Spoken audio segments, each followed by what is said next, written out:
সিউড়ি 18 নম্বর ওয়ার্ডের হাটজন বাজার কলোনি এলাকায় বহুদিনের দাবি মিটল। একটি স্বাস্থ্য কেন্দ্রের শুভ সূচনা হলেই দাবিটি দীর্ঘদিন এলাকা মানুষের ছিল, অবশেষে দাবি পূরণ হলো। স্বাস্থ্য কেন্দ্রটি ফিতে কেটে ভবনটির উদ্বোধন করলেন বীরভূম জেলার সাংসদ শতাব্দী রায় ও সিউড়ির বিধায়ক বিকাশ রায় চৌধুরী। সিউড়ি পৌরসভা ও রাজ্য সরকারের উদ্যোগেই স্বাস্থ্য ভবনটি তৈরি করা হয়েছে। এছাড়াও বৈদ্যুতিকে বাতি স্তম্ভ উদ্বোধন করলেন বীরভূম লোকসভা সাংসদ। সিউড়ি পৌরসভার চেয়ারম্যান উজ্জ্বল চট্টোপাধ্যায় জানিয়েছেন, ওই ওয়ার্ডের মানুষের দীর্ঘদিনের একটি স্বাস্থ্য কেন্দ্রের দাবি ছিল, সেটি আজ পূরণ করা হলো। সিউড়ি থেকে মৃন্ময় লাহিড়ির report, smile India news Bangla. মায়ের আরাধনা চারিদিকে হচ্ছে, সুতরাং মা মানুষের পাশে আছে, আপনাদের সকলকে আশীর্বাদ করছে।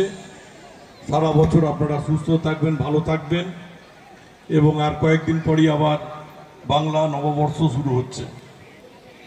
আজকের একটা সুন্দর অনুষ্ঠান, যে সুন্দর অনুষ্ঠানে উপস্থিত রয়েছে আমাদের সকলের প্রিয় মানুষ, এবং আপনাদের সকলের আশীর্বাদে এই বীরভূম সংসদ থেকে বারবার নির্বাচিত হয়েছেন।